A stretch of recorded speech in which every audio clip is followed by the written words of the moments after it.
At 5:30 p.m. on November 21, 2016, Jody Santoro, who was a 21-year-old mother in Melbourne, Australia, woke up to the sound of her 4-month-old son crying. Outside, there was this horrible thunderstorm going on. The instant her legs swung off the bed and she actually tried to stand up, she knew something was wrong. She'd been dealing with asthma for years, and she knew this was the start of an asthma attack. And so Jody reached over for her inhaler and then took in a measured breath of the medication. The inhaler wasn't working. Just then, her fiancé walked into the bedroom. He rushed to the closet, set up her nebulizer, and then put the mask right over her face. Jody took in the biggest inhale she possibly could, but just like the inhaler, the nebulizer didn't work. And so her fiancé, who also was now beginning to panic, grabbed the phone, and as he was talking to the dispatcher outside, this thunderstorm was only getting worse and worse. Finally, the paramedics rushed inside. Fortunately, this rapid medical intervention, once Jody got to the hospital, appeared to work. Jody did begin to stabilize. However, by this point, the Sunshine Hospital ER was overflowing with patients.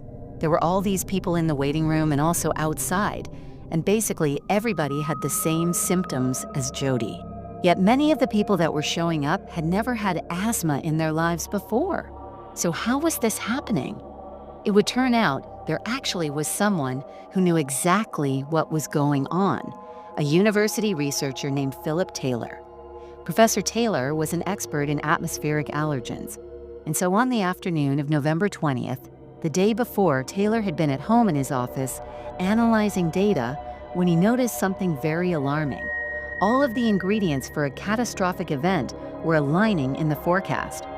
Melbourne, Australia, was hit by an extremely rare event known as thunderstorm asthma. This deadly phenomenon can only occur when 3 very specific weather conditions align. 1. High heat during the day. 2. A very powerful thunderstorm. And 3. Extremely high pollen levels. Unlike normal pollen, these microscopic fragments bypassed the body's typical defenses and embedded themselves deep into people's lungs, causing severe and sudden asthma attacks. Nearly 10,000 people had flooded the hospitals across Australia, and unfortunately, of those 10,000, 10 people actually lost their lives. Many of them were totally healthy and had never had an asthma attack in their lives before. Although Jody survived, the terrifying memory of that night would stay with her forever.